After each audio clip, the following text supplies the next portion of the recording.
On est toujours surpris d'entendre le passage que je viens de finir de lire dans l'Évangile où Jésus dit « Pensez-vous que je suis venu apporter la paix sur la terre? Non, mais plutôt la division. » Et pour bien comprendre le contexte de cet évangile-là, il faut savoir que les évangiles ont été écrits plusieurs années après la mort et la résurrection de Jésus. Alors, ce passage d'évangile est en train de décrire ce que les premiers chrétiens vivaient. Ils vivaient des tensions entre eux autres, même dans leur famille.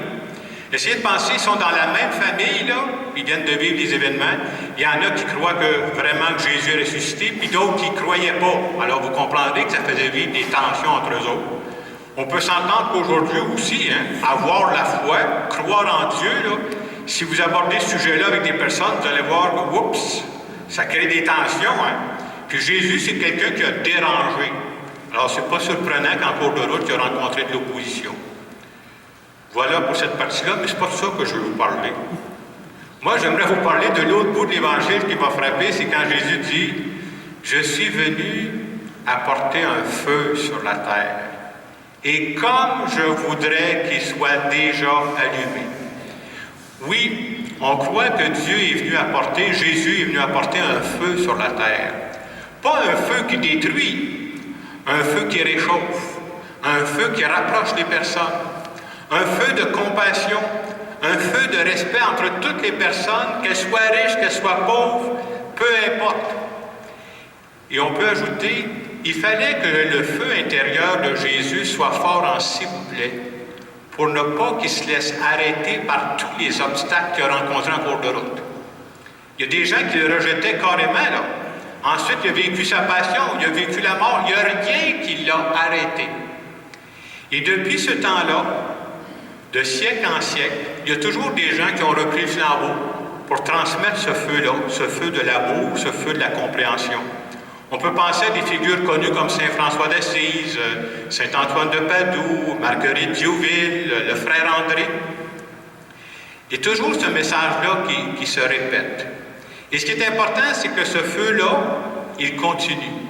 Et à toutes les époques, quand on prend la peine d'analyser, le feu que Jésus nous a apporté n'a jamais arrêté de brûler. C'est vrai qu'à certaines époques, la flamme a l'air moins forte. Et présentement, au Québec, là, la flamme a l'air moins forte. Mais ce qui est fort, c'est que ça ne s'éteint pas. Puis à un moment donné, tu ne sais pas, il s'agit d'une petite allumette, puis le feu reprend. C'est ça notre espérance. Et vous savez, le danger avec le temps, c'est de beaucoup idéaliser le passé. C'était-tu beau le passé? Pas sûr que c'était aussi beau que ça, là. Puis d'avoir les yeux bouchés sur le présent.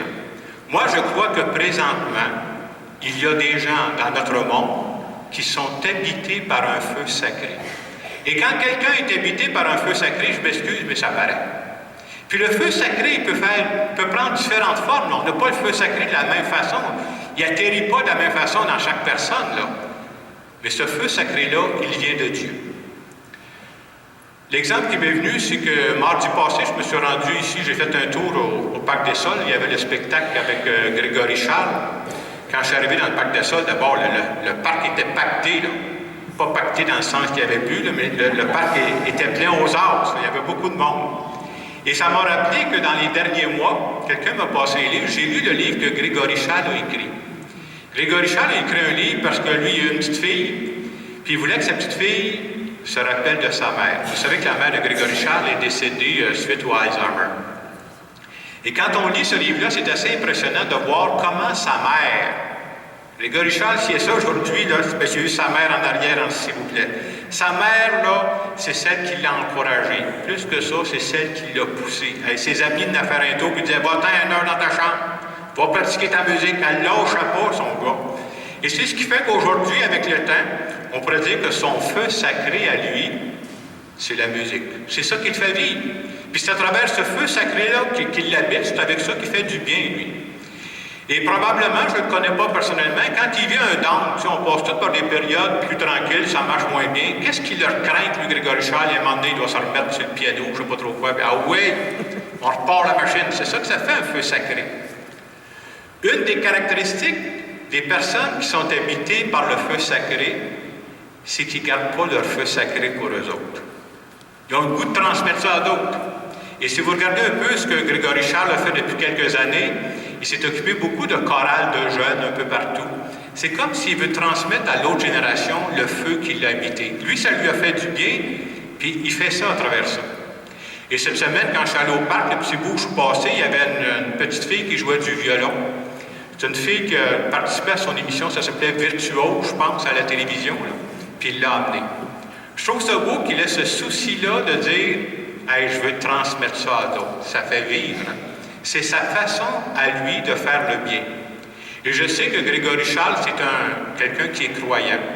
Il peut savoir que son don, son feu sacré pour la musique, ça vient des efforts qu'il a fait. Ça vient de sa mère aussi, je peux vous le dire, sans se tromper. Mais il sait aussi que c'est un cadeau de Dieu. C'est important de savoir, peu importe la forme de notre feu sacré, la source, c'est Dieu. Je donne un deuxième exemple concret que j'ai vécu dernièrement. Samedi passé, j'ai vécu plusieurs célébrations, mais j'ai fait une célébration pour une dame qui était décédée. Et comme je le fais toujours, j'ai rencontré des gens de la famille, c'est sa fille qui est venue me voir. Alors sa fille, elle s'est mise à me parler de sa mère, ce qu'elle avait fait de sa mère, puis plus elle m'en parlait, je me suis rendu compte que sa mère, c'était une de mes anciennes enseignantes au primaire. On s'est croisés il y a quelques années. Et à travers ça, je trouvais ça beau de l'entendre parler de sa mère, parce qu'elle me parlait comment sa mère était passionnée par son travail d'enseignante, comment elle en mangeait, c'était plus qu'un job pour elle. Et elle me disait que sa mère enseignait de 16 ans à 59 ans, toujours avec la même passion. Je trouve ça consolant d'entendre ça. Elle me contait aussi, vous savez, quand vous êtes passionné, là, même si vous travaillez du lundi au vendredi, ta passion n'arrête pas vendredi à 4 heures, c'est pas de même que ça marche. Là. Quand tu as le feu sacré, ça brûle tout le temps. On me contait que le samedi, vous savez qu'est-ce que faisait cette femme-là? Elle allait dans les magasins, elle courait un magasin. Elle achetait des sortes d'étoiles, des dessins de toutes sortes de couleurs pour coller dans les cahiers de ses élèves, pour les motiver. Et je me suis dit, ben coudonc, elle a dû m'acheter quelques étoiles en cours de route, j'espère que j'en ai eu quelques-unes. Hein? Et je me suis dit peut-être que je ne les méritais pas, mais en tout cas, j'ai fait ses funérailles pour me reprendre. C'est ma façon, moi, de me reprendre pour elle. Toute la parole de Dieu de la fin de semaine nous rappelle à quel point c'est important dans notre vie de garder notre feu sacré bien vivant. Pourquoi il faut le garder vivant? Ce n'est pas juste une théorie. On a besoin d'un feu sacré parce que c'est ce feu sacré-là qui va nous permettre de ne pas lâcher quand des difficultés vont arriver. Puis c'est inévitable qu'il y ait des difficultés en cours de route. Qu'est-ce qui fait que je ne lâche pas? C'est que mon feu sacré est plus fort que ça. Le feu sacré, on pourrait dire, ça permet de rebondir après une période de déception. Ça permet de rebondir après une période de fatigue. C'est pour ça qu'il faut le garder bien vivant. Puis quand on prend le temps de relire notre vie, on est capable de voir comment ce feu sacré-là est arrivé, par quelle personne Dieu a passé. Et une des responsabilités qu'on a, comme je le disais tantôt, à partir du moment où j'ai un feu sacré, c'est à moi de le transmettre à d'autres. C'est pour ça que je l'ai reçu. Et c'est impossible, vous savez, de transmettre le feu aux autres si ce feu-là ne brûle pas à l'intérieur de moi. Ça, c'est notre responsabilité. Alors ce matin, quand on vient vivre l'Eucharistie, on pourrait se demander, je disais tantôt, Grégory Charles, c'était la musique, son feu sacré. Celle qui m'a enseigné, c'était sa passion pour l'enseignement. Moi, mon feu sacré, de quelle façon il se manifeste? Est-ce que ce feu sacré-là, que je suis capable d'identifier, est-il toujours vivant pendant le feu est en train de s'éteindre? Est-ce que je crois que ce feu sacré-là, c'est arrivé à travers différentes circonstances, différentes personnes, mais la source, c'est Dieu. Et c'est pour ça, quand je viens vivre l'Eucharistie ce matin, là, ben, je viens rallumer mon feu. Je viens dire à Dieu, là, je ne veux pas que ça s'arrête, cette affaire-là. Je veux que ça brûle à l'intérieur de moi.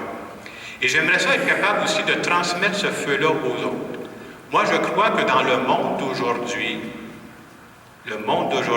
a besoin, un urgent besoin de rencontrer des gens qui sont habités par un feu sacré.